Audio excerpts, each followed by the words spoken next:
এই বাড়িটা দেখলে যে কেউ মনে করতে পারেন যে বর্তমানে আমি ইউরোপে আছি, কিন্তু না, এই মুহূর্তে আমি আছি রংপুরে। স্থানীয় লোকজন এই বাড়িটাকে বিদেশি বাড়ি অথবা জমিদার বাড়ি বলে, বাট এটা কিন্তু কোনো জমিদার বাড়ি না। এটা সম্পূর্ণ আধুনিকভাবে তৈরি একটি প্রাইভেট বাড়ি, যা ইউরোপিয়ান বাড়িগুলোর স্টাইলে তৈরি করা হয়েছে।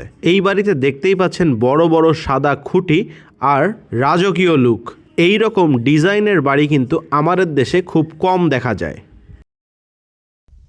আসসালামু আলাইকুম, কি অবস্থা গর্বিত জাতি? আশা করি সকলেই ভালো আছেন। ভিডিও শুরুতেই ভালোবাসা অবিরাম। এই মুহূর্তে আছি রংপুরের খুব সুন্দর একটা বাড়ির সামনে। এই বাড়িতে কিভাবে আসবেন, রংপুর থেকে দূরত্ব কতটুকু, সবকিছু এই ভিডিওর মাধ্যমে আপনাদেরকে জানানোর চেষ্টা করব। তো চলুন আজকের ভিডিও শুরু করা যাক।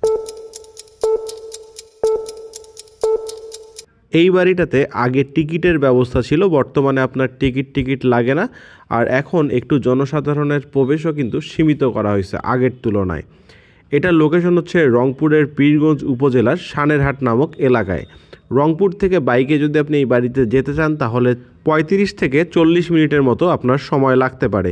যদি আপনি বাসে করে যেতে চান তাহলে রংপুরের পীরগঞ্জে বড়দরগা নামক এলাকা থেকে সানেরহাটে কিন্তু চলে যেতে পারেন।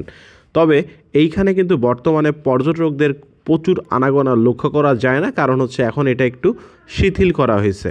মাঝখানে এখানে কিন্তু টিকিটের বিনিময়ে আপনি এই বাড়িতে প্রবেশ করতে পারতেন।